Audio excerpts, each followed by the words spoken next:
The mission to build exciting cars could bode well for the brand's ability to court enthusiasts going forward, and it also portends good things for the new LS sedan, which will ride on a larger version of the LC's all-new front-engine, rear-wheel drive architecture, dubbed GA-L, for global architecture luxury.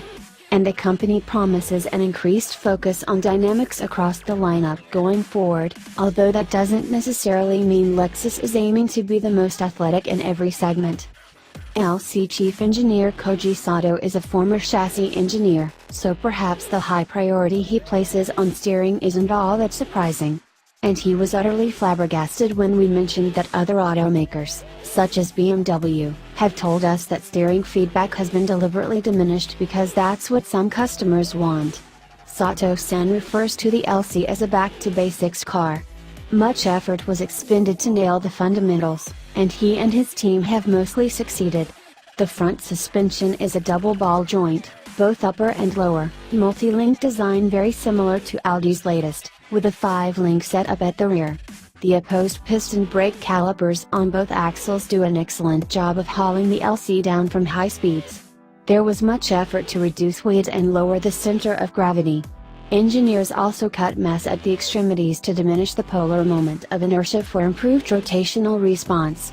This includes the use of aluminum for the hood, front fenders, and door skins, with the inner panels of the doors and trunk made from carbon fiber reinforced sheet molding compound. That's the random-oriented fiber stuff, not the neatly entwined weave.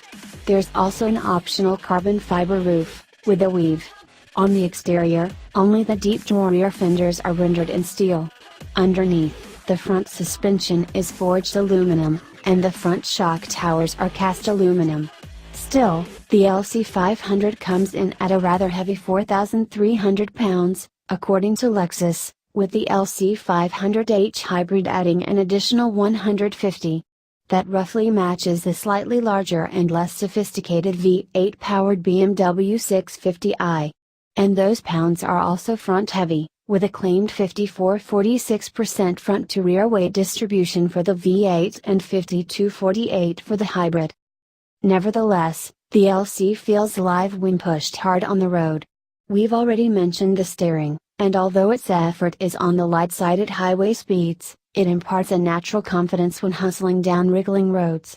The suspension is tied down, there's little body roll, and the LC transitions athletically. Although a variable ratio rack and rear wheel steering are available together as an optional bundle, we'd skip them, as the base setup felt great. Another strike against the so-called active steering is the way the LC's rear end breaks loose at the limit, which feels unnatural. Although the LC isn't a track car, nor do we think it should be, Lexus had us understeer the LC around a circuit anyway. It wasn't that the LC was uncontrollable, but we suspect its variable steering hardware had something to do with its lack of viewer response communication as the rear end reaches its limits. We didn't get the chance to drive.